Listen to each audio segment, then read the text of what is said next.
కొద్దిసేపటి క్రితం మనం చెప్పుకున్నట్టుగా ప్రధాని నరేంద్ర మోడీ అహ్మదాబాద్ కు చేరుకోగానే ఘటనా స్థలాన్ని పరిశీలించడానికి నిన్న విమానం కూలిపోయినటువంటి డీజే భవన్ దగ్గరకు వెళ్లడం జరిగింది. అక్కడ విమానం కూలిపోయిన సంఘటనా స్థలాన్ని ఆయన సందర్శించారు. అక్కడ ఆయన వెంటే కేంద్ర పౌర విమానయాన శాఖ మంత్రి అలాగే గుజరాత్ సీఎం ఇద్దరు కూడా ఆయన వెంటే ఉన్నారు. అక్కడ ప్రమాద తీవ్రతను అధికారులు ఆయనకు వివరిస్తున్నటువంటి దృశ్యాలు మనకు కనిపిస్తున్నాయి. కొద్దిసేపటి క్రితం క్షతగాత్రులను హాస్పిటల్లో పరామర్శించడానికి ముందు ఆయన ఘటనా స్థలానికి మొదటగా చేరుకున్నారు.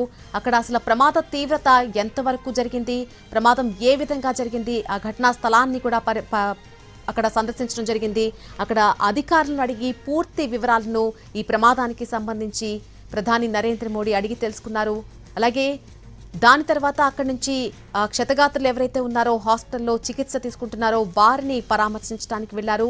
దానికి ముందు ఘటనా స్థలంలో ప్రధాని నరేంద్ర మోడీ చాలా ఎక్కువ సమయం అక్కడ గడపడం జరిగింది. ఆ చుట్టూ ఉన్నటువంటి భవనాలు ఏ విధంగా ధ్వంసమైపోయాయి పూర్తిగా మనం చూడొచ్చు.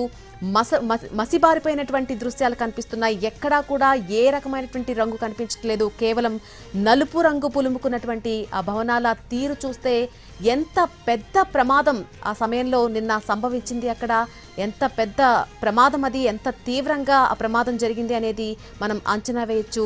ఒక్కరంటే ఒక్కరు కూడా ప్రాణాలతో మిగిలి ఉండకపోవచ్చు అని అంచనా వేసినటువంటి ప్రమాదం అది. ఈ మధ్య కాలంలో జరిగినటువంటి అతిపెద్ద ప్రమాదంగా దీన్ని వర్ణిస్తూ ఉన్నారు నిపుణులు.